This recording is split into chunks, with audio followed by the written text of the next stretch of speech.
Tucker was one of Boston's finest police officers, the kind of guy that doesn't flinch in a firefight.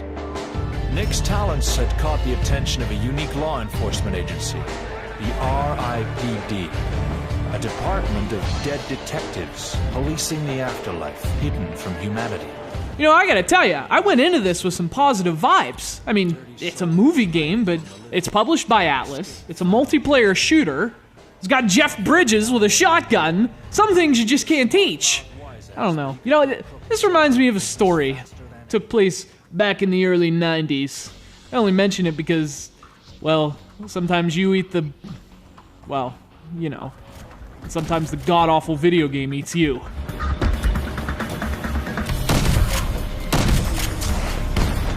R.I.P.D. is a movie I have no intention of seeing, despite the aforementioned Bridges and the boldness of its pun.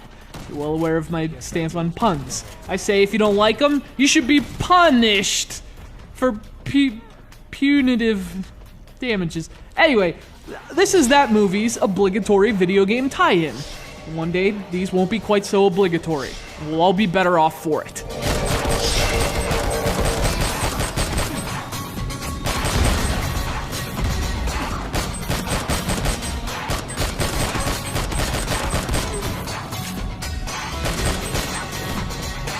The interesting thing about RIPD is that there seems to be a bit of thought here, at least for a movie game. I mean, I can't remember ever playing a movie game that went for something like this, and that alone is to be commended. The idea is a good idea, a slight dose of delicious ingenuity for a kind of game that usually gets none.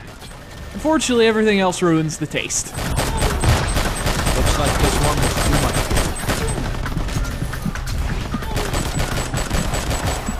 So RIPD takes the old Horde mode concept and places it within the context of the movie.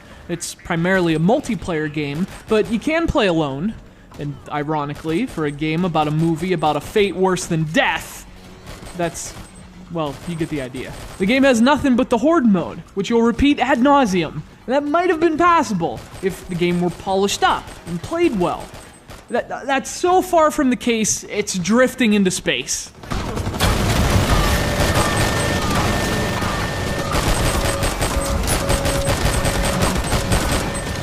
RIPD is an utterly broken game. That's the most important thing to know. It has an almost astonishing amount of bugs. They're parading around like a Pixar movie. Only there's no happy ending in this one. There's only turrets that don't work when you put them down. So you have to do it again. And freezes. And the crazy sudden immunity? I mean, I fought this enemy for about a half an hour before I noticed the damage I was doing wasn't causing damage. Like, I couldn't kill it. And I fought these enemies before. This didn't happen. So I just stood there to let it kill me. It literally just danced around the entire time. Not only is that several bugs in one, it's also terrible marksmanship.